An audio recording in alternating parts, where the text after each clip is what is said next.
आपल्याला अयोध्या कांडामध्ये प्रवेश करायचा आहे आणि अयोध्या कांड म्हटलं की भरत चरित्र आहे बरं का, भरतजींचं चरित्र आहे। अयोध्या कांड काय आहे बघा, अयोध्या कांड ज्यांनी ज्यांनी आपल्या जीवनामध्ये ऐकलं त्या सर्वांना घर परिवारामध्ये कसं वागायचं, भाऊ कसा असावा, लहान भाऊ कसा असावा, मोठा भाऊ कसा असावा, वडील कसे असावेत, आई कशी असावी, पत्नी कशी असावी, भाऊजाई कशी असावी, दीर कसा असावा, या सर्व नात्यांचा विचार या अयोध्या कांडामध्ये आहे बरं का। रामचरित मानसच हा एक सागर आहे। या रामचरित मानस सागरामध्ये आपण जेवढ्या वेळेस डुबक्या मारू ना तेवढ्या वेळेस काहीतरी आपल्या हाती लागल्याशिवाय राहत नाही आणि त्या ठिकाणी आपल्याला असंख्य मोती भेटतात, काही ज्ञानाच्या रूपानं, काही भक्तीच्या रूपानं, काही योगाच्या रूपानं, काही कृतीच्या रूपानं हे मोती आपल्याला भेटल्याशिवाय राहत नाहीत। आणि मग तुलसीदासजी वर्णन करतात, काय म्हणतात ते, जब ते राम नाही घर आए नित भवनंद मोद बनाए भुवन चारि दस भूधर भारी सुकृत मेघ बरसहि सुखाचारी।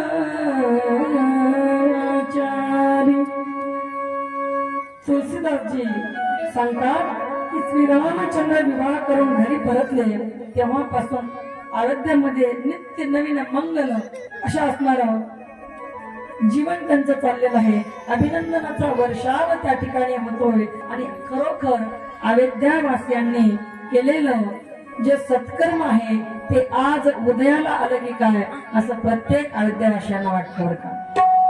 बघा, प्रत्येक गोष्ट आपल्याला धनाने विकत घेता येत नाही। आनंद हा आतून असावा लागतो। आनंद बघा, ज्याचं मन दुःखी असेल ना त्याच्या पुढे कितीही चांगल्या गोष्टी करा, ज्याचं मन दुःखी ना त्याच्या समोर किती आनंदाच्या गोष्टी बोला, त्याला काहीही द्या पण तो आनंदी होत नाही। आणि एक गोष्ट आणखी लक्षात ठेवा, धनाने आपण सगळ्या गोष्टी विकत घेऊ शकत नाही, कधीच घेऊ शकत नाही। धनाने तुम्ही भोग वस्तू विकत घेताल, तुम्ही घर बांधताल पैशानं, घरामध्ये कॉट असेल सुंदर, त्याच्यावर 10, 15, 20 हजाराची गादी आहे, पण झोप विकत घेऊ शकता का तुम्ही? झोप येण्यासाठी मन समाधानी असलं पाहिजे बरं का, मन समाधानी असलं पाहिजे। झोप आपण विकत घेऊ शकत नाही। तुम्ही लाखो रुपये खर्च करून वेगवेगळे पदार्थ घरी खायला आणताल, पैशानं तुम्ही काहीही खायची वस्तू विकत घेऊ शकाल, पण भूक विकत घेऊ शकता का? भूक ही आतून लागली पाहिजे। तसं भगवंताच्या प्रेमाची भूक सुद्धा आतून लागणं गरजेचं आहे बरं का। कुणीतरी म्हणलं चला कथेला, म्हणून यायचं नाही बरं का, आपल्याला अंतःकरणातून वाटलं पाहिजे आपल्याला जायचंय, आपल्याला कथा ऐकायची आणि ही कथा ऐकून आम्हाला आमच्या जीवनाचा सार्थक करून घ्यायचंय, हे मनातून आपल्याला आवाज आला पाहिजे, तेव्हा जीवनाचा सार्थक होईल बरं का। कुणीतरी एवढं चाललं उपयोग नाही। बलात्कारे म्हणजे बळच, बलात्कारे जरी आणिला कथेशी निद्रा घे लोडाशी टेकोनिया, बळच जरी आणलं तरी सुद्धा तो काय करतो, एखाद्या लोडाच्या जागेवर बसतो, लोड म्हणजे हा खांब, खांबाच्या तिथं बसतो, त्याला कथेशी काहीही घेणं देणं नसतं, त्याला भजनाचं काहीही घेणं देणं नसतं, तो येतो, गोड वाटते कथा ऐकायला। आणि कथा काय माहिती का तुम्हाला, कथा ही फुलांची सेज आहे बरं का, आणि संसार हा इंगळाचा तो पलंग आहे। संसार दुःखमुळं चोहीकडे इंगळ, विश्रांती नाही कोठे, रात्रंदिवस तळमळ, रात्रंदिवस तळमळ त्या संसारामध्ये। तुम्हाला झोप का लागते इथं आल्यानंतर माहिती का, मी सांगितलं आता, कथा ही फुलांची सेज आहे बरं का मावशी, कथा ही फुलांची सेज आहे, संसार ही इंगळाची सेज आहे। म्हणून संसारामध्ये माणूस समाधानी कधीच होत नाही आणि परमार्थामध्ये आल्या बरोबर त्याला समाधान प्राप्त होण्याशिवाय राहत नाही। म्हणून आपण कथा कीर्तनाला येऊन बसलं पाहिजे बरं। खऱ्या अर्थानं धन जास्त देऊच नाही बरं का देवाना माणसाला। मित्र नेहमी म्हणते, प्रभू उतना ही देना जामे कुटुंब समाये, मैं भी भूखा न रहूं और साधू भी भूखा न जाए. मी सुद्धा उपाशी नाही राहिलो पाहिजे आणि माझ्या घरी येणारा अतिथी साधू संत महात्मा तो सुद्धा कधी उपाशी गेला नाही पाहिजे. आणि जरूरत से ज्यादा रोशनी इंसान को अंधा बना देती है. त्याच्यामुळं उजेड सुद्धा तितकाच पाहिजे घरामध्ये की जितका आपल्या डोळ्याला सहन होईल बरं का. आणि म्हणून आपल्याला हे जीवन कशासाठी मिळालं हे आपल्याला कळायला पाहिजे. आणि या धनाने सुख प्राप्ती होऊ शकत नाही. हा, तुम्हाला वस्तूंची प्राप्ती होऊ शकते, परंतु सुखाची प्राप्ती करण्यासाठी त्याला भगवंताची कथाच लागते. कारण कथा ही जीवनातली व्यथा दूर करत असते, म्हणून कथा आवश्यक आहे. आणि मग तुलसीदासजी वर्णन करतात की अयोध्यावासियाच्या अंगावर इतका सुंदर असा त्या ठिकाणी भगवंताच्या प्रेमाचा वर्षाव होतोय आणि ते अयोध्यावासी स्वतःला धन्य धन्य समजून घेतात. आणि मग बरेच दिवस लोटलेले आहेत. प्रत्येक दिवस आनंदात लोटला जातोय. आणि अयोध्यावासी त्या माता सीतेला आणि भगवान श्रीरामांना दररोज कुठल्या ना कुठल्या निमित्तानं एकदा तरी पाहायला येत असायचे, पाहून जायचे वापस. जसं आपण भागवत ग्रंथामध्ये ऐकतो की त्या गवळणी कृष्णाला पाहण्यासाठी कोणतंही निमित्त करायच्या. तुझा काना ए शोधे, तुझा काना फार खोड्या करतो ग. त्या खोड्या सांगायला येतच नव्हत्या ना. ऐका ना माझ्या मातांना, त्या खोड्या सांगायला येतच नव्हत्या, तर कृष्णाला हळूच चोरून पाहण्यासाठी येत होत्या. तसं भगवान श्रीरामांना आणि माता सीतेला पाहण्यासाठी अयोध्यामधील प्रत्येक जण एकदा तरी त्या अयोध्येच्या राजवाड्यासमोर हजेरी लावायचा होता. बरेच वर्ष गेली आणि आता प्रभू रामचंद्रांच्या लग्नाला, सीतामाईच्या लग्नाला, सर्वांच्या लग्नाला बरेच वर्ष उलटली. आणि एके दिवशी काय प्रकार झाला की राजा दशरथाने आरशात पाहिला. आरशात म्हणतात राजा दशरथाने आरशात पाहिलं आणि त्यांना आपल्या कानाच्या मागे 2-3 केस पांढरे झालेले दिसले. आता आपले सगळं डोकं पांढरं झालं तरी त्याला काळं करतात आपण. पण ऐका ना, राजा दशरथांना वाटलं की आता आपण काय करायला पाहिजे की आता आपण या राज्यातून मोकळं व्हायला पाहिजे, आपल्या जबाबदारीतून मोकळं व्हायला पाहिजे आणि युवराज पद आता आपल्या मुलाला दिलं पाहिजे. आणि त्याच वेळी अयोध्यावासियांनी सुद्धा सुचवलं की आता तुम्ही आहेत ना, जोपर्यंत तुम्ही आहेत, तुलसीदासजी वर्णन करतात आता अचत युवराज पद राम ही देऊ नरेसू. हे काय म्हणतात, जोपर्यंत तुम्ही चांगले व्यवस्थित आहात ना, तोपर्यंत आता राज्यकारभार आपल्या मुलाला स्वाधीन करा. अयोध्यावासी सुद्धा सांगू लागले बघा. आणि मी पण सांगेल बरं का, माझ्या समोर इथं बसलेले सर्व माझे वडिलांसारखे सर्व मंडळी आहेत बघा. आपल्या मुलाला कारभार बऱ्याचदा वडिलांना देऊ वाटत नाही बरं का. त्यांना काय वाटतं, आपण आहेत आणखी, आपण करू, नंतर बघता येईल. पण मी सांगते, तुमच्या 50 वर्ष वयापर्यंत तुम्ही कारभार करा आणि 50 वर्ष झाले की आपल्या हयातीत आपल्या मुलांकडे कारभार सोपवा. का? त्याचं कारण आहे, तो जर चुकला कुठं व्यवहारामध्ये, जर तो चुकला तर बाप आहे, हयात आहे, बाप त्याला सांगेल बाळा इथं असं नसतं, तिथं तसं नसतं, हे कर म्हणजे फायद्याचं राहील. तो बाप सांगू शकतो. पण बाप गेल्यानंतर जेव्हा मुलाच्या अंगावर घराची जबाबदारी येते ना, तेव्हा मुलगा गोंधळून जातो बरं का. माझ्या पित्या समान सर्व या ठिकाणी श्रोत्यांना माझी विनंती आहे की आपल्या हयातीत आपल्या मुलाला कारभार सोपवा. का सोपवा? तो चुकला तर तुम्ही सांगाल, पण तुम्ही नसताल तेव्हा जर तो चुकला तर त्याला कोण समजावून सांगणार आहे? तो चक्रावून जातो, तो भांबावून जातो, त्याला काहीच कळत नाही काय करावं आता. कारण वडिलांनी कधीच त्याला कारभार करून दिलेला नसतो. म्हणून ही जाता जाता सहज असं सुचलं म्हणून सांगते बरं का. आणि राजाच्याही मनात तो भाव आला बरं का. दशरथ राजा वशिष्ठ ऋषींकडे गेलेले आहेत. वशिष्ठ ऋषी म्हणजे रघुकुल, या रघुकुलाचे गुरु आहेत बरं का. भगवंताचं कुळ काय आहे? सूर्यवंश आहेत भगवान परमात्मा. रघुकुल रीत सदा चली आई, प्राण जाय पर वचन न जाई. अशी असणारी ही रीती रिवाजानं शोभून दिसणारी हे कुळ रघुकुळ आहे आणि त्या ठिकाणी राजा दशरथाने लगेच गुरुवरांना गाठलं आणि गुरुवरांना आपल्या मनातील भाव सांगितला. गुरुजी, मला असं वाटतंय की आता मी या राज्य कारभारातून त्या ठिकाणी मागे सरून आता हे राज्य आपल्या पुत्राला द्यावं. आणि मग गुरु वशिष्ठ सुद्धा म्हणाले की बरोबर आहे तुमचं. सर्व सुखाचा आराम हा राम आहे आणि त्या रामांना राज तिलक करायचा, युवराज पद द्यायचंय. आणि मग आता काही उशीर करू नका म्हटले. काय करा? तुलसीदासजी वर्णन करतात, बेगी विलंबन करी अंधप साजी सुबुध समाजू सुदिन सुमंगलू तब ही जब राम होय जुगराजू. काय म्हणतात? राजा दशरथ म्हणाले की त्या राज तिलकासाठी तुम्ही एखादा मुहूर्त पहा.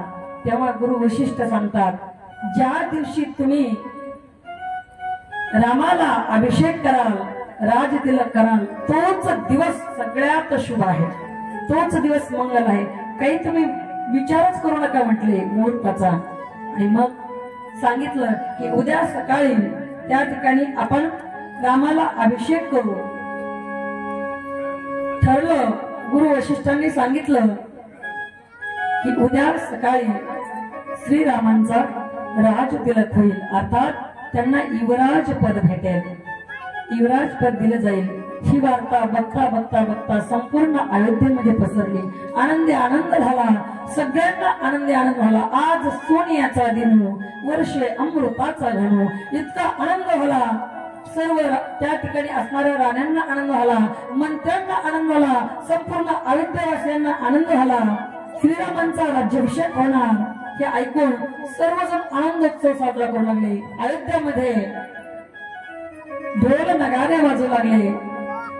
त्या ठिकाणी तरुण मुलं, युवक युवती सुंदर प्रकारे वाद्य वाजवू लागले आणि त्या वाद्याच्या तालावर नृत्यांगना नृत्य करू लागल्या. आणि संधी भेटली आपल्याला आता की हा आनंदोत्सव साजरा करण्याची. ही संधी आपण आता सोडायची नाही. दुसरीकडे सर्व देव देवतांना सुद्धा आनंद झालेला आहे. प्रभू श्रीराम राजा होणार, सगळ्यांना आनंद झाला. पण अचानक आठवलं की जर प्रभूंना राज्याभिषेक झाला आणि प्रभू इथेच जर राहिले तर आपलं काही खरं नाही. सर्व देवता विचार करू लागले आणि त्यांनी विचार केला, जर प्रभू इथंच राहिले तर आपलं पुढचं काम तसंच राहील. आणि सगळ्या देव देवतांनी सरस्वती मातेची विनवणी केली आणि सरस्वती मातेला सांगितलं, हे सरस्वती माते ऐक ना म्हटले, काय कर, जर श्रीरामांचा अभिषेक झाला तर श्रीराम पुढचं कार्य करू शकणार नाहीत.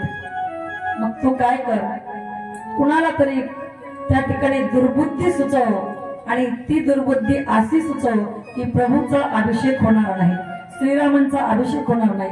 सरस्वती माता विचारात पडली, आता मी काय करू? अरे किती अभागी आहे मी की मला प्रभूच्या राज तिलकामध्ये आडकाठी करावी लागत आहे. सरस्वती मैया म्हणू लागली, अभागी आहे मी. पण सरस्वती मैयाने पुढचा विचार केला, कारण वनात जाऊन जे ऋषी मुनींना त्रास देतात ती राक्षस मारण्यासाठी प्रभूला वनात जावं लागणार आहे. सरस्वती मैयाने विचार केला काय करावं. आणि सरस्वती मैया अयोध्येमध्ये आलेली आहे. अयोध्येमध्ये सगळीकडे आनंद होता. कुणालाही कुणाच्याही मनामध्ये दुर्बुद्धी घालावी असा योग्य व्यक्ती सरस्वती मातेला भेटत नव्हता. पण तेवढ्यात असणारी कैकेयीची दासी मंथरा भेटली. सरस्वती मातेला मंथरा भेटली आणि सरस्वतीने विचार केला, हीच व्यक्ती आहे, हिच्या डोक्यात आपण दुर्बुद्धी घालवू शकतो. बघा, मंथरा म्हणजे कोणी माहितीये तुम्हाला? आपल्या प्रत्येकाच्या आतमध्ये एक मंथरा आहे बरं का. मंथरा म्हणजे दुर्बुद्धी.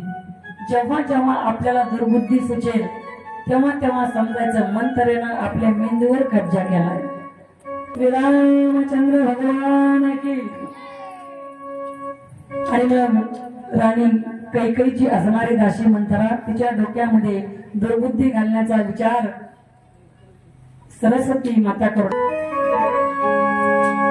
आणि तिचं मन उदास झालं. सरस्वती मातेनं जेव्हा दुर्बुद्धी मंत्रेच्या मनात सोडली तेव्हा मंत्रेचं मन उदास झालं. ज्याच्याकडे दुर्बुद्धी असते ना तो कधीच खुश राहत नाही बरं का. एक वाक्य सांगू, जो दुसऱ्याच्या चेहऱ्यावरचा आनंद पाहून आनंदी होतो ना, देव त्याच्या चेहऱ्यावरचा आनंद कधीच कमी करीत नाही बरं का, कधीच कमी करीत नाही. दुसऱ्याचं सुख पाहून आपल्याला आनंद झाला पाहिजे, पण आपल्याला कसं आहे, त्याला सुख झालं का आपल्या पोटात दुखत. एक म्हातारी दवाखान्यात गेली बघा, एक मावशी बरं का, मावशी एक मावशी दवाखान्यात गेली आणि डॉक्टरला म्हणली, डॉक्टर साहेब लय पोटात दुखत आहे. डॉक्टर म्हणले कधीपासून दुखत आहे? म्हणले 2-4 दिवस झालं. डॉक्टरने बरेच इलाज केले. मावशी दुसऱ्या दिवशी गेली, डॉक्टर राहण्याच म्हणले काय. मावशी तिसऱ्या दिवशी पण गेली अजून औषध घेऊन. राहण्याच म्हणले काय करावं या पोटाला, पोट राहतच नाहीये. डॉक्टर म्हणले नेमकं कधीपासून दुखतंय बरं, तुम्ही काही खाल्लं होतं का, काही पिलं होतं का? ती म्हणली खाल्लं नाही पिलं नाही, म्हणजे जे दररोज खाते तेच खाते. म्हणले मग नेमकं केव्हापासून दुखायला लागले? म्हणले नेमकं सांगू का, शेजारच्या ठकीला इंजिनियर नवरा भेटलाय म्हणून दुखायला लागले. आता हिचं पोट कधी राहील तुम्ही सांगा बरं. ही मंथरा आहे. आपल्या अवतीभोवती बऱ्याच मंथरा आहेत, पण त्यांच्याकडे दुर्लक्ष करायचं बरं. मंथरेकडे आपलं लक्ष गेलं की आपल्याला दुर्बुद्धी सुचलीच. म्हणून त्या ठिकाणी तिचं मन उदास झालं का, तर आता श्रीरामाचा राज तिलक होणार आहे. तिनं पाहिलं सगळं अवतीभोवती. आणि एक गोष्ट सांगते आणखी की कैकेयीला या बाहेरच्या गोष्टींशी काहीच घेणं देणं नाही बरं का. रामचरितमानसामध्ये किंवा रामायणामध्ये वर्णन आलंय, कैकेयीला झोप फार आवडायची. कैकेयी नेहमी आपल्या गादी पलंगावर असायची, झोपलेली असायची, लोळत बसलेली असायची बरं का, वर्णन आहे ग्रंथामध्ये. आणि ती मंथरा उदास झाली. उदास झाल्यानंतर ती विचार करू लागली आता कुठं जाऊ. आणि पुन्हा तिने विचार केला आता कैकेयीकडे जाते म्हणे. सगळा बाहेरचा जल्लोष तिने पाहिला, आनंदोत्सव पाहिला आणि म्हणाली आता मी कैकेयीकडे जाते आणि तिला हा सगळा वृत्तांत मला सांगावा लागतोय. मंथरा आलेली आहे कैकेयीकडे आणि कैकेयीने विचारलं, का ग म्हणे मंथरे, तू फार उदास दिसतेस, काय झाले तुला? मंथरा काहीच बोलली नाही. पुन्हा विचारलं कैकेयीने, मंथरे अगं तुला झालंय का सखी? सखी म्हणायची बरं का कैकेयी म्हणतात तिला. सखे अशी उदास का दिसते, सांग ना काहीतरी. मग मंथरा अश्रू ढाळू लागली, रडू लागली. मग तर तिला भीतीच वाटली. कुणाला? कैकेयीला. नेमकं झालंय काय? ती जवळ आली आणि विचारलं, अगं रडतेस काय? म्हटली काय रडतेस, त्याचं कारण तरी सांग ना, काय रडत आहे तुला एवढं? अगं राजा व्यवस्थित आहेत ना, लक्ष्मण भरत शत्रुघ्न चांगले आहेत ना, व्यवस्थित आहेत ना, माझा राम कसा आहे? रामाचं नाव काढलं की टाळकच सरकलं म्हणतात. जास्त त्रास व्हायला लागला तिला, मोठमोठ्यानं रडू लागली. तेव्हा ती कैकेयी माता म्हणू लागली, अगं झालंय काय नेमकं सांग ना. ती म्हणली आता राम सोडून कुणीच सुखी नाही म्हणली सध्या. कैकेयीने विचारलं, असं काय म्हणतेस? तुम्हाला काहीच माहित नसतं, तुम्हाला फक्त गादी पलंग, चांगले चांगले अत्तर तुम्हाला लावायला, सुंदर सुंदर साड्या घालायला, नटायला पाहिजे. बाहेर काय चाललंय काय नाही तुम्हाला काही खबर नसती. तुला माहितीये का म्हटले, रात्रीपासून या ठिकाणी रात्र होते, त्याच दिवशी ठरलेलं आहे उद्या राज तिलक होणार आहे. ठरल्यापासून सर्व अयोध्या आनंदित झाली. माता कौशल्या, माता सुमित्रा सुंदर प्रकारचा आनंद साजरा करतायत. राम राजा होणार आहे आणि तुला खबर तरी आहे का? हे शब्द ऐकले किती आनंद झाला कैकेयी मातेला माहितीये तुम्हाला. कारण कौशल्यापेक्षा कैकेयी भगवान प्रभू रामचंद्रावर जास्त प्रेम करत होती बरं का. प्रेम कैकेयीचं होतं जास्त रामावर. भरतापेक्षा सुद्धा श्रीरामावर प्रेम कैकेयीचं होतं. कैकेयीला एवढा आनंद झाला आणि तिला सांगितलं, खरंच खरं सांगतेस तू? तिला आनंदानं मिठी मारली आणि आता माग म्हणली, तुला काय मागायचे ते माग, माझ्याकडं मी तुला आनंदाने देईन. मंथरे हे सखे मागून घे, तुला काय मागायचे. तेव्हा मंथरा म्हणू लागली, तुम्हाला तर काहीच कळत नाही म्हणली. अहो मी काय बोलते तुम्ही काय ऐकताय? आता फक्त रामच या नगरीमध्ये सुखी राहणार आहे, कारण राम युवराज होईल, उद्याचा राजा होईल. आणि मग अगोदरच तुम्ही फक्त म्हणत राहता की माझ्या हातात आहेत कोण? दशरथजी. आणि प्रत्येक बायकोला वाटतं बरं का आपला नवरा आपल्या मुठीत असावा. प्रत्येक बायकोला वाटतं, बरोबर आहे ना? आपला नवरा आपल्या मुठीत असावा. बसतोय का मुठीत बघा? पण वाटतं बरं का प्रत्येकाला. तसं मंथरा म्हणू लागली तुम्हाला फक्त वाटतं की राजा दशरथ तुमचं खूप ऐकतात, तुम्ही सुंदर आहात. सगळ्या राण्यामध्ये कैकेयी राणी, दशरथ राजाची कैकेयी राणी आहे ना, ती सगळ्यात सुंदर आहे बरं का, सौंदर्यवान आहे. आणि म्हणून राजा दशरथाला कैकेयी फार आवडते बरं का. पण मंथरा काय म्हणते, तुम्हाला फक्त तसं वाटतं राजा दशरथ तुमच्या सोबत फक्त गोड गोड बोलतात, नाटक करतात, कपट आहे त्यांच्या मनामध्ये. जर त्यांच्या मनामध्ये कपट नसतं ना तर भरत आजोळी गेलेला असताना श्रीरामाला राजतिलक का करतायत हे सुद्धा त्या कौशल्यानेच सांगितलं असेल. का तर तिचा मुलगा राजगादीवर बसायला पाहिजे हे सुद्धा तिनंच सांगितलंय. भरताला आजोळी पाठवून द्या.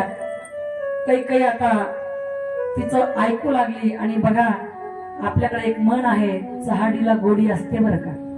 काय म्हण आहे? चहाडीला गोडी असते. तुम्ही बघा एखाद्याबद्दल चांगलं किती सांगा, एखाद्याला माणूस विचार करतो खरंच तो एवढा चांगला असेल का? माणूस विचार करतो. हा चांगलं सांगा तुम्ही, विचार करतो माणूस. हा इतकं चांगलं असेल खरंच एवढं सांगतात तुम्ही. पण एखाद्याला त्याच्यातला वाईटपणा सांगा, त्याच्यातला दोष सांगा, त्याच्यातला वाईट गुण सांगा, माणूस म्हणतच नाही की खरंच एवढा वाईट गुण असेल का याच्यात. तो पटकन विश्वास ठेवते, हा असंच असणार आहे, हे काय खोटं बोलतात का? मग चांगलं सांगताना का कळत नाही, चांगलं सांगितलेलं का विश्वास बसत नाही बघा ना. आणि म्हणून ती मंथरा कैकेयीला सांगू लागली आहे. कैकेयीला मंथरा सांगते की तुझा मुलगा भरत आजोळी गेलाय, तुला खबर सुद्धा नाही अजून की श्रीरामाला युवराज पद द्यायचे. आणि तुम्ही इथं झोपलात, फक्त झोपा काढतायत. मंथरेचे हे बोलणे ऐकून थोडासा कैकेयीला रागही आला. आणि मंथरेला ती म्हणाली की घरात दुफळी करू नको. दुफळी म्हणजे घरामध्ये, आमच्या घरामध्ये असं घर फोडण्याचा प्रयत्न करू नको. मंथरेला कैकेयी म्हणते. पण मंथरा ऐकणार ती कुठली? कारण सरस्वती मातेनं दुर्बुद्धी घातलेली. ती काही तुमच्या माझ्यासारख्या साध्या बाईनं घातलेली नाही ना. आणि कैकेयी सांगू लागली की मंथरे ऐक, श्रीरामांना राजपद भेटला असेल तर काय चूक आहे? आमच्या कुळामध्ये रीतच अशी आहे की मोठ्या भावानं राजा व्हायचं, मोठ्या भावानं स्वामी व्हायचं आणि सगळ्या लहान भावानं त्यांचं सेवक व्हायचं. आमची रघुकुल रीत आहे अशी. मग त्यात वेगळं काय? तर कैकेयीला ती मंथरा सांगू लागली, अहो आतापर्यंत ठीक होतं म्हणली, पण आता इथून पुढे जर राम राजा झाला तर राजमाता कोण होणार? कौशल्या माता होणार. आणि कौशल्या मातेच सगळं चालणार, कारण राजा तिचा मुलगा आहे. आणि तुम्हाला कुठलाही मान सन्मान व्यवस्थित भेटणार नाही. बघा त्या कौशल्य मातेच्या सर्व सौती बघा, राजा दशरथाला 700 पत्नी आहेत बरं का. त्यामधल्या 3 जणी पट्टराण्यात, माहितीये का आपल्याला 700 राण्या? त्याच्यामधल्या पट्टराण्या असणाऱ्या कौशल्या, सुमित्रा आणि कैकेयी. मंथरा सांगू लागली सगळ्या सौती कौशल्याच्या, सगळ्या सौती तिची खूप सेवा करतात, पण तुम्ही एकटेच सेवा करत नाही. कैकेयी सेवा कधीच करत नव्हती कौशल्याची. तुम्ही एकट्या सेवा करत नाहीत. का करत नव्हती? तर राजाची आवडती प्रिय राणी होती आणि तिला तिच्या स्वप्नामध्ये जगायला आवडायचं. तिच्या महालामधून, तिच्या शयन कक्षामधून ती बाहेरच पडत नसायची. अर्जंट कामासाठीच बाहेर फक्त, नाहीतर आपलं मध्येच. तुम्ही एकट्या अशा आहात की कौशल्याची सेवा करत नाहीत, म्हणून कौशल्या तुमच्यावर जळते. मंथरा सांगते कैकेयीला कौशल्या तुमच्यावर जळते आणि म्हणून तिने हे सगळं कटकारस्थान रचलंय, तुम्हाला खबर पण नाही. आणि तुमचा मुलगा असणारा भरत आजोळी गेलाय, शत्रुघ्न आजोळी गेलाय आणि याचा फायदा घेत तिने राजाचे कान भरून उद्याची उद्या आपल्या मुलाचा अर्थात श्रीरामांचा राज्याभिषेक करून घ्यायचं ठरवलंय. आता तुम्हीच बघा तुम्हाला काय करायचंय. आणि आजची रात्र गेली आणि सकाळी जर श्रीरामांचा राज तिलक झाला तर तुम्ही काहीच करू शकणार नाही. आता कैकेयीला वाटलं मंथरा आपल्याला चांगलंच सांगते, मंथरा तर आपली हितचिंतक आहे, मंथरा आपल्याला चांगलं सांगते ना आपण तर तिला वाईट म्हणलो. आणि मग कैकेयी राणी जवळ आली, मंथरेच्या जवळ घेतलं तिला. अगं प्रिय सखी, मी तुझ्यावर उगीच रागावले, उगीच ओरडले, तू तर माझी हितचिंतक आहेस, तुला माझी किती काळजी आहे, असं ती कैकेयी मंथरेला बोलू लागली. आणि आता ती म्हणू लागली की आता फक्त मला तूच सांग की मी आता काय करू. आपण जेव्हा दुर्बुद्धीला विचारतो ना, आपल्याकडे पण दोन बुद्धी आहेत, आपल्याकडे दोन मन येतात, दोन मन आहेत बरं का. एक मन म्हणतं वाईट काम करत असताना, एक मन म्हणत राहतं नको करू नको करू नको करू. चांगलं म्हणजे असतं ना ते म्हणतं करू नको, पण वाईट मन म्हणतं कर, कोण बघता इथं. आणि सांगू, जिथं तुम्हाला कुणीच पाहत नाही ना तिथं माझा भगवान परमात्मा तुम्हाला पाहत असतो. म्हणून वाईट कामापासून कधीही आपण परावृत्त झालं पाहिजे बरं का. मंथरेला आता कैकेयी म्हणते फक्त तूच माझी खरी मैत्रीण आहेस बरं का, माझी प्रिय सखी आहेस, म्हणून तर मी तुला जवळ केलेलं आहे. कैकेयी सोबत लग्नातच गेलेली बरं का मंथरा. करवली गेली का ती वापस आलेलीच नाही. मला तर वाटतं करवल्यांना पाठवत जाऊ नाही. करवलीने चेहरा कार केलाय ना. आपल्याला किती आल्या त्या करवाल्या, लावल्या वापस पटकन आली तरी ते 2-3 दिवस ठेवतात. मला वाटतं एकच दिवस ठेवत जावं करवली सकट, पुन्हा नवरी वापस दुसऱ्या दिवशी घेऊन येणं व्हाय ना. करवाल्या हतकार करतात कधी कधी, बरेच अनुभव असतात, अशा भाग सोडून द्या. आणि ती मंथरा सांगते हे बघ सखे, मी आता तुला सांगते माझ्याकडे एक उपाय आहे, तो उपाय मी तुला सांगते, तोच जर उपाय केला ना तरच तू या सगळ्यातून सुटू शकशील. कैकेयी म्हणाली सांग ना, आता फक्त माझा तुझ्यावरच विश्वास आहे, फक्त तूच आहेस माझी, आता माझं कुणीच नाहीये. मग मंथरा सांगू लागली तुम्हाला काही लक्षात नसतं म्हणली, मी सांगते. तुमचे राजा दशरथाकडे 2 वर आहेत, अमानत आहेत त्यांच्याकडे ठेवलेले. तुमचे 2 वर आहेत. जेव्हा शत्रू सैन्यासोबत युद्ध करत असताना कैकेयीने दशरथ राजाला मदत करून दशरथ राजांचा प्राण वाचवला होता, त्यावेळी प्रसन्न होऊन राजा दशरथानं 2 वर मागायला सांगितले होते. तेव्हा कैकेयी म्हणाली होती की आता मला त्याची काही गरज नाही, वेळ आल्यानंतर मी मागून घेईल. मंथरा सांगू लागली ती वेळ आता आली, ती वेळ आता आली. तुमचे जे वर आहेत ना ते तुम्ही राजाकडे मागायचे. आणि ऐका, वर कधी मागायचे, जेव्हा राजाकडून रामाची शपथ घालून घेताल ना तेव्हा वर मागायचे, अशा नाही मागायचे. आणि मंथरेनं सांगितलं आता तुम्ही काय करा, आता राजा याची वेळ होईल तेव्हा तुम्ही कोप भवनात जा. कोप भवन म्हणजे जेव्हा पूर्वीच्या राजांना अशा इतक्या राण्या होत्या, भरपूर राण्या होत्या, तेवढ्याकडे ते बिचारे लक्ष कसे देत असतील त्यांची त्यांना माहित बर का. आता एकीनं फासोळ्या उघड्या पडल्यात, हे काय एकीनं फासोळ्या उघड्या पडल्यात, एकीनच दुसरी केल्यावर मडच काढायचं काम. प्रभू रामचंद्र भगवान की. मंथरा सांगू लागली तुम्ही काय करा, कोप भवनात जा. आणि पाहता काय माझ्याकडे गेली ना काही कोप भवनात. राजा दशरथ याची वेळ झाली.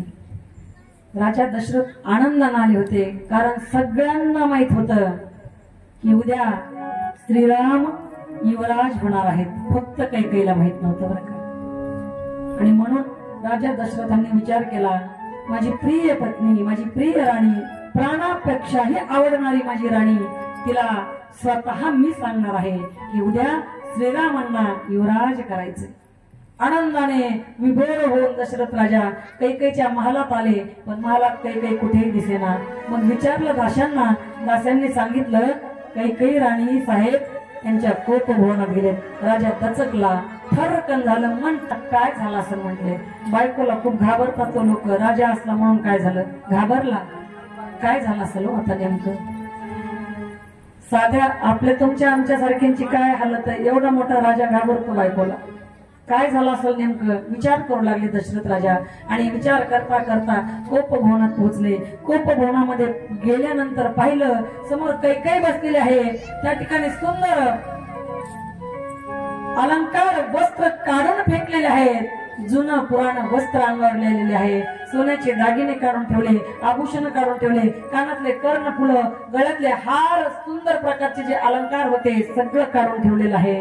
आणि अशी दिसते कैकेयी, तुळशीदासजी सांगतात कैकेयी अशी दिसते की जणू उद्याच होणारं वैधव्यच आज त्या कैकेयीच्या अंगावर आलेलं आहे.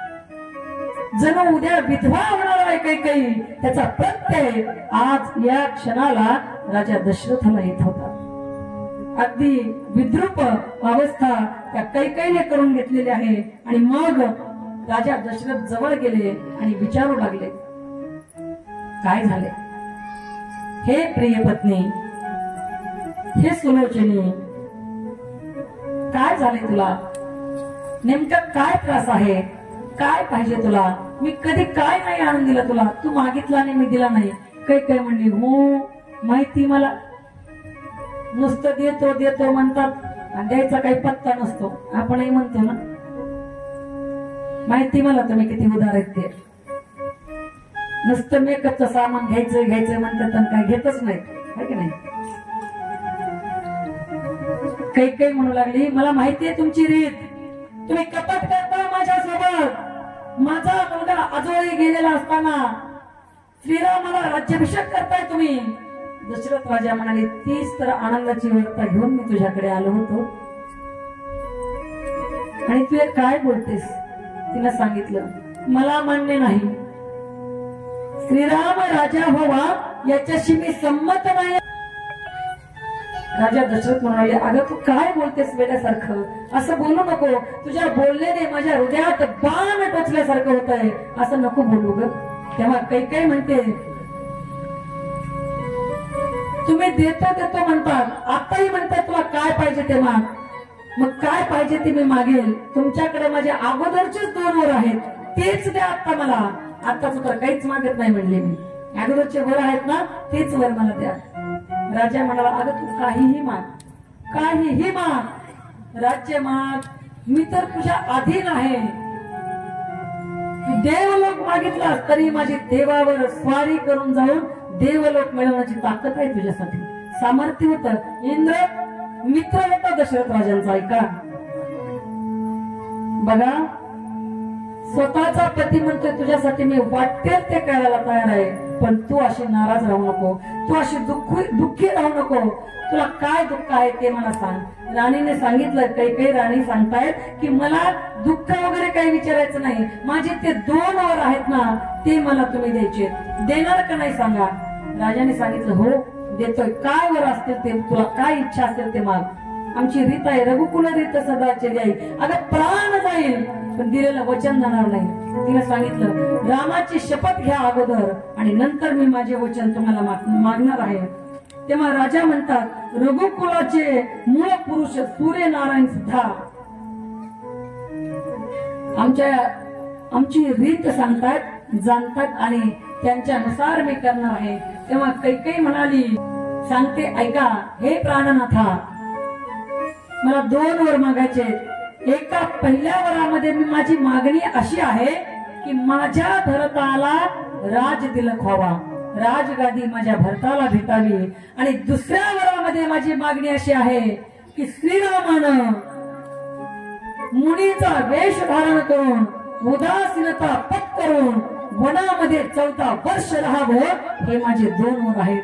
ऐकलं राजानं, धाडकन खाली पडला, जणू बाणाचा वर्षाव कुणी त्या दशरथ राजाच्या अंतःकरणावर केलाय, अशी अवस्था दशरथ राजाची झाली. दशरथ राजा म्हणतात हे प्रिय, तू असं काही बोलू नकोस ग. ठीक आहे, तू पहिला वर मागितलास ना, तुझ्या भरताला राजगादी मी आत्ताच्या आत्ता मंत्र्यांना पाठवतो, भरताला बोलावून घेतो, त्याचा राज्याभिषेक करतो सकाळी.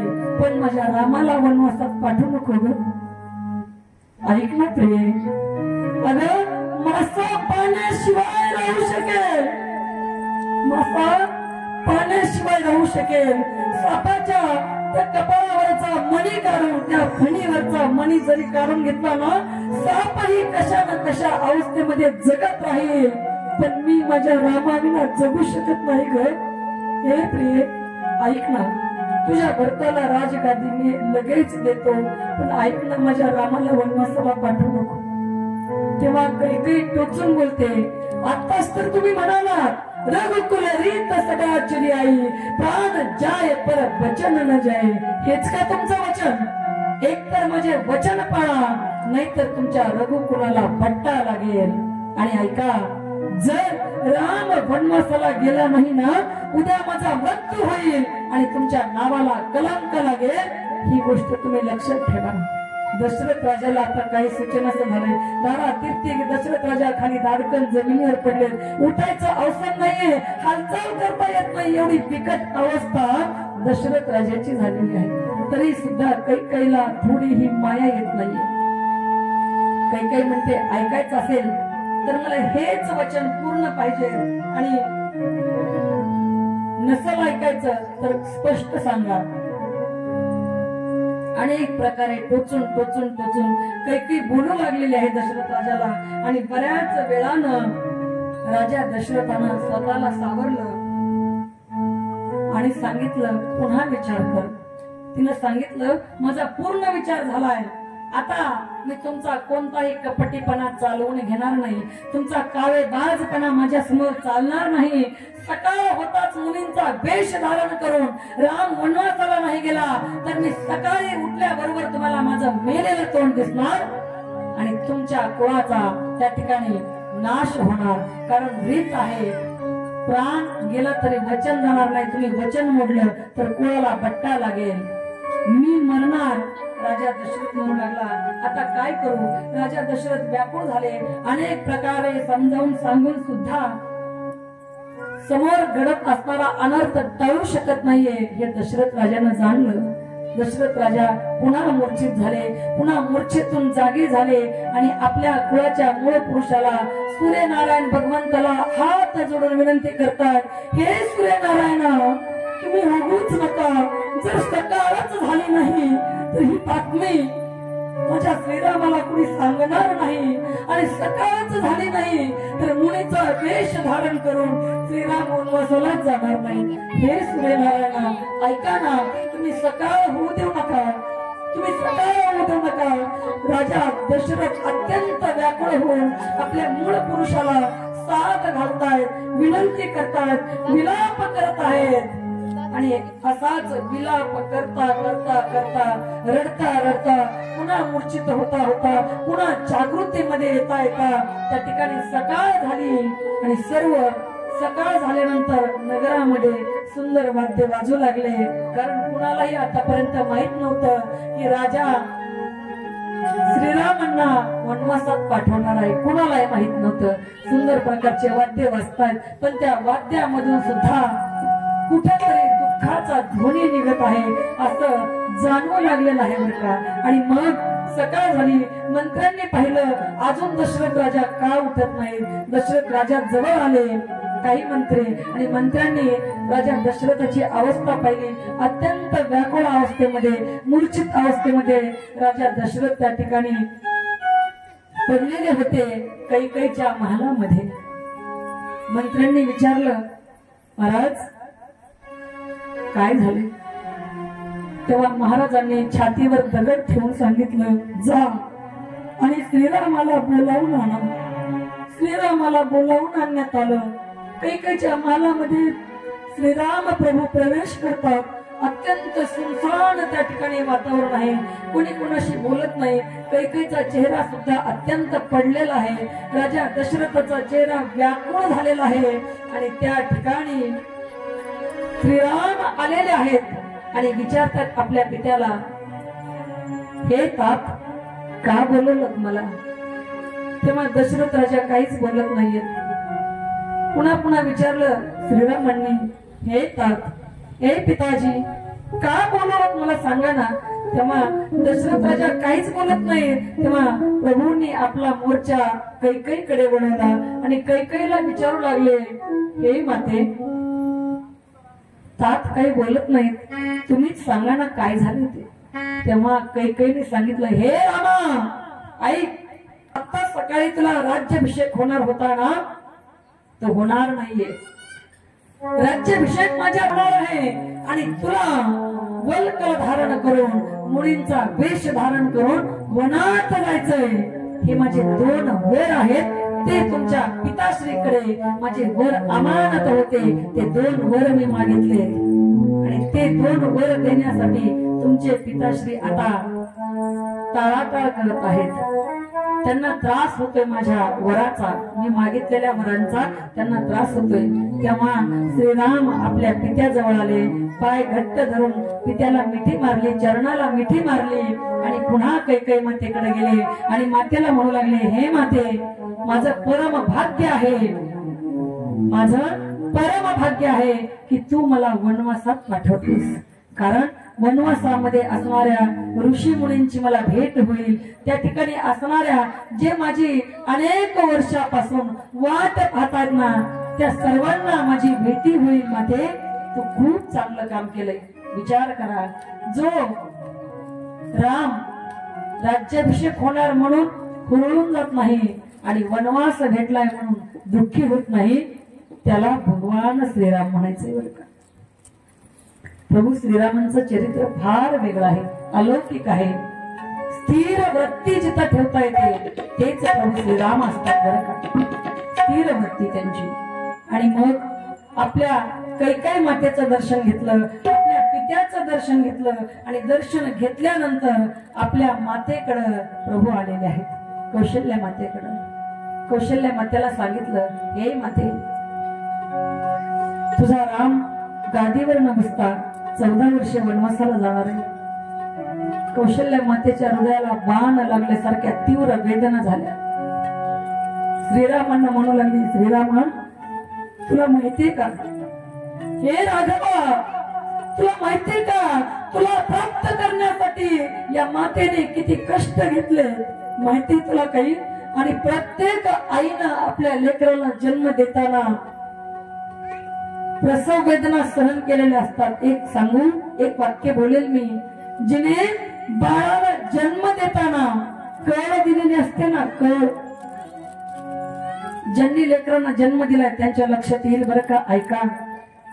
जेव्हा लेकराला जन्म देताना जिने कळ दिलेली असते ना, खरी कळ त्या फक्त मातेला असते. बरं का, त्या मातेला असते. कौशल्या माता रडू लागली, हे राघवा, नको ना जाऊ बाळा वनात. तुला शास्त्र चांगलं माहितीये, बापापेक्षा आई श्रेष्ठ असते. तुला माहितीये ना राघवा, बापापेक्षा आई श्रेष्ठ. शास्त्राने सांगितलं, बापापेक्षा आई श्रेष्ठ. मी तुझी आई कौशल्या तुला सांगते, तू वनात जायचं नाहीस. नको ना जाऊ राघवा. अरे मी तुझ्याशिवाय कशी जगू, कशी जगेल मी तुझ्याशिवाय. कारण जर अंतःकरणातला, या शरीरातला राम निघून गेला ना, त्याला पुन्हा स्मशानातच न्यावं लागतं. बरं का, अरे तू राम आहेस, तू नको ना जाऊ राघवा. कौशल्या माता श्रीरामांना बोलते, हे रामा, ऐक ना बाळा, वनवासात जाऊ नकोस तू. श्री राम ते समझाई, श्री राम ते समझाई.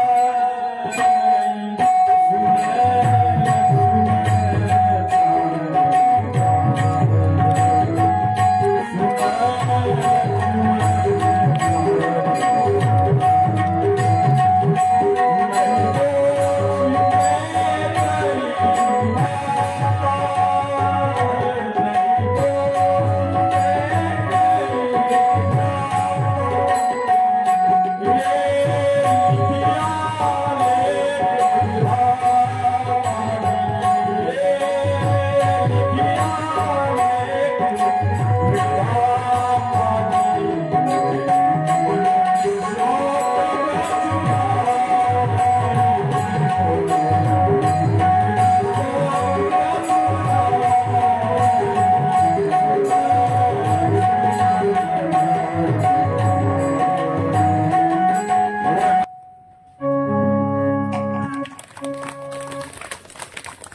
सुंदर भजन गायला बरं का. प्रभू रामचंद्राच्या वनवासाला जाण्याचं वर्णन महाराजांनी सांगितलं बघा.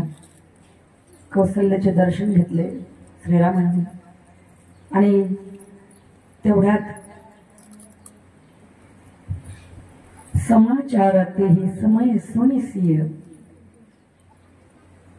हा समाचार सीतेपर्यंत पोहोचला की आपला पती वनवासाला जायला निघाला. ही वार्ता सीतेला कळताच व्याकुळ झाली सीतामय्या सुद्धा.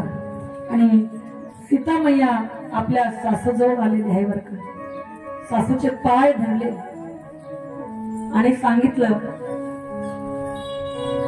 मला सुद्धा वनवासात जायचं. अहो ज्या सीतामय्यानं या धरतीवर सुद्धा पाय ठेवला नव्हता एवढी सुकुमार असणारी सीतामय्या सासू सांगते वनवास फक्त रामाला बरं का. वनवास फक्त रामाला सांगितलं होता कैकेयीने. म्हणून तर पत्नी काय असते भाऊ काय असतो हे समजतं आपल्याला रामायणामधून. सीतामय्याने सांगितलं मी सुद्धा प्रभू सोबत पतिराजांसोबत वनवासाला जाणार आहे. सीतेनं आपल्यासोबत येऊ नये म्हणून प्रभूनं खूप प्रयत्न केले बरं का. सांगितलं सीते तू इथं राहशील तर आईच्या सेवा करण्यात येतील तुझ्याकडून. आईला बघशील तू मागे पुढे तुला पाहावं लागेल तू इथं राहा. पण सीतामय्या काय ऐकायला तयार नाहीत. ती म्हणू लागली हे प्रभू हे स्वामी सासूबाई तुम्ही मला बऱ्याच हिताच्या गोष्टी सांगितल्या. बऱ्याच हिताच्या गोष्टी मला तुम्ही सांगितल्या. परंतु मी मनात विचार करून पाहिला की पतीच्या विरहासारखं दुःख या जगात दुसरं कोणतंच नाहीये बरं का. पती जर एखाद्या स्त्रीला सोडून गेला सोडून जर कुठं बाहेर गेला असेल तर त्याची वाट पाहत पाहत ती जगते बरं का. कशी तरी जगते त्याची वाट पाहत.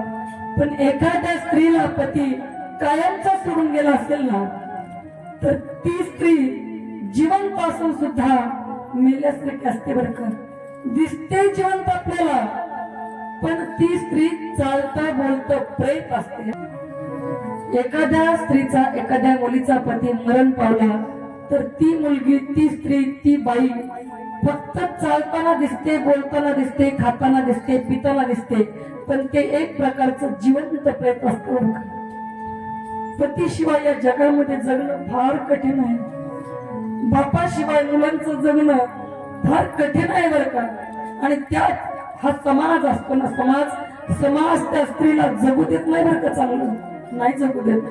काही ठराविक स्त्री असतात की ज्या स्वतःच्या हिमतीवर पुढे चालण्याचा प्रयत्न करतात पण समाज माग खेचल्याशिवाय राहत नाही. नावं ठेवल्याशिवाय राहत नाही हो. नाही राहत समाज नावं ठेवल्याशिवाय. घरातला कर्ता पुरुष गेला पती गेला तर त्या घराची काय अवस्था होते ना काय सांगावं तुम्हाला. आणि हे सगळं तुम्हाला कुठे वाचून सांगत नाही बरं का. मी दररोज या गोष्टी अनुभवते कारण माझे पती जाऊन 6 वर्षे होत आहेत आज. त्या पत्नीचं जीवन फार अवघड असतं फार विचित्र असतं बरं का. पतीशिवाय एका स्त्रीनं एकटीनं जगणं म्हणजे त्या अंगाऱ्यावर चालण्यासारखं असतं विस्तवावर चालण्यासारखं असतं. फार अवघड आहे. लोक नाव ठेवतात पण मी एक गोष्ट सांगत असते कोण काय म्हणतंय आपल्याकडे रोगच आहे. मी सांगितलं तुम्हाला परवा दिवशी कीर्तनात सांगितलं सबसे बडा रोग क्या कहेंगे लोग. सांगू आणखी एक गोष्ट. इंसान खुद की नजरों में सही होना चाहिए. दुनिया तो भगवान से भी रूठी हुई है. माणसानं स्वतःच्या नजरेत चांगला असावं. दुनिया देवावर सुद्धा रुसते. लोक म्हणतात आम्ही त्या देवाला नवस केला होता पण काही खरं नाही त्याचं. लोक बेमान दुनिया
आई रे बेईमान दुनिया आई रे, साधु संत को कोई नहीं माने, हिजड़ों को बहुमान, माता पिता को कोई नहीं माने, औरत को बहुमान.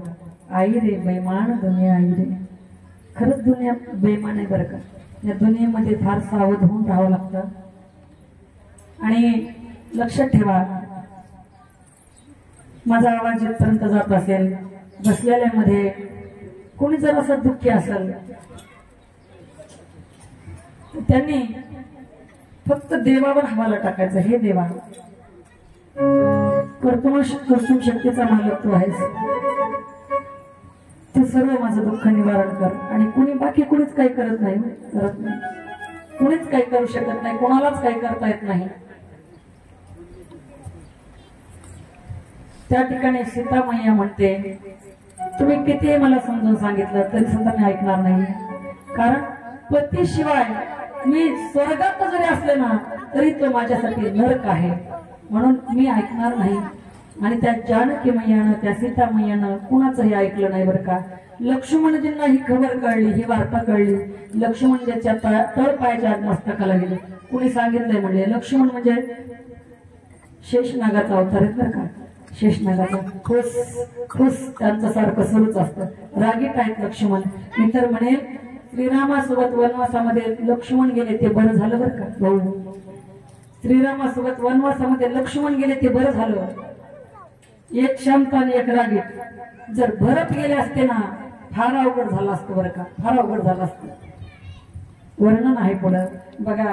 एवढा प्रयत्न करून सुद्धा सीता मैया ऐकायला तयार नाहीये. लक्ष्मणाला कळलं. लक्ष्मण पटकन आपल्या बंधू जवळ आले. सांगितलं, भैया वनवासात जायचं नाही. कोणी सांगितलं वनवासात जायचं? मला त्याचं नाव सांगा, मी त्याचा बंदोबस्त करतो.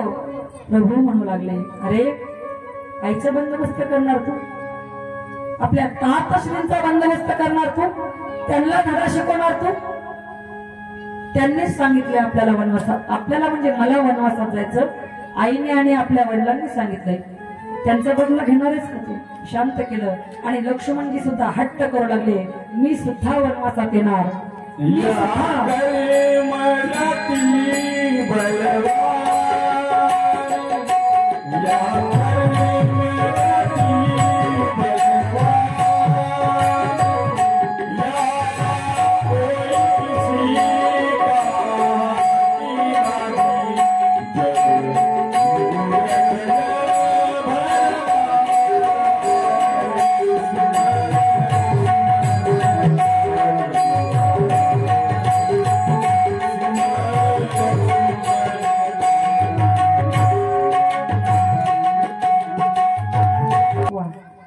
त्या ठिकाणी असणारे लक्ष्मणजी आले जवळ आणि विचारू लागले. कोणी सांगितलं प्रभूने की आपल्याला आपल्याच माणसासोबत वैर करता येत नसतं. आणि ऐका, बाहेरच्या शत्रूला मारता येतं बरं का आपल्याला. बाहेरच्या शत्रूला आपल्याला संपवता येतं, पण जे आपलेच माणसं आपले शत्रू झाले तर त्यांना मात्र काहीच करता येत नाही. आपलेच माणसं आपल्याला घालून पाडून बोलू लागले, आपण काहीच करू शकत नाही. आपलेच माणसं आपल्याला त्रास देऊ लागले, आपण काहीच करू शकत नाही. आणि सांगू का तुम्हाला, बाहेरच्या लोकांपेक्षा घरातलेच माणसं जास्त त्रास देतात. जे आपले असतात ते जास्त त्रास देतात बरं का. अहो, लांबचा माणूस, बाहेरचा माणूस, अनोळखी माणूस लाथ लागली तर तो आपल्या पाया पडतो, पाया. पण आपल्या घरातल्या माणसांना जर आपल्याला लाथ मारली, लाथ त्याच्याकडून चुकून जरी लागली, ते फक्त असं करतात, मी मारली. पण बाहेरचे माणसं नमून आपलं दर्शन घेतात. लाथ लागली बरं का, सॉरी बरं का. आपले आणि जेवढे आपले त्रास देतात ना तेवढे बाहेरचे देऊच शकत नाहीत. जेवढे घरातले त्रास देतात तेवढे बाहेरचे देऊच शकत नाहीत. कारण बाहेरच्यांना माहित नसतं यांची दुखती नस कोणती. तर घरातले जास्त त्रास देतात. प्रत्येकाला आपापले अनुभव असतात वेगवेगळे. घरातल्यांपेक्षा आणखी एक गोष्ट, भावकीतले जास्त त्रास देतात. तसं आपले पाहुणे रावळे कमी त्रास देतील आपल्याला, भावकीतले जास्त देतात. भावकी जवळ असते बघा. पाहुणे रावळे सुद्धा त्रास देतात, पण आपल्याला आपली ज्यांच्याशी ओळखच नाही ते आपल्याला त्रास देतात का? कधी देतात त्रास? कधी नाही ना. अनोळखी माणसं आपल्याला कधीच त्रास देत नाहीत. त्रास तेच देतात जे आपले ओळखीचे असतात. ज्यांना आपण भेटलेलो असतो, जे आपल्याला भेटलेले असतात. बघा, श्रीरामांनी लक्ष्मणजींना समजावून सांगितलं की तुम्ही आपल्या माणसाला काहीच करू शकत नाहीत आणि शांततेत प्रभूने सांगितलं, लक्ष्मणा मी आणि सीता वनवासात जाणार आहोत. लक्ष्मण भैया म्हणाले, नाही ना दादा, मी सुद्धा तुमच्यासोबत येणार. तेव्हा श्रीरामांनी सांगितलं, अनेक प्रकारे समजावून सांगितलं, पण लक्ष्मण जे ऐकायला तयार नाहीत. मी येणार म्हणजे येणार तुमच्यासोबत. तेव्हा श्रीराम प्रभू म्हणाले, जा आणि जाऊन मातेची आज्ञा घेऊन या.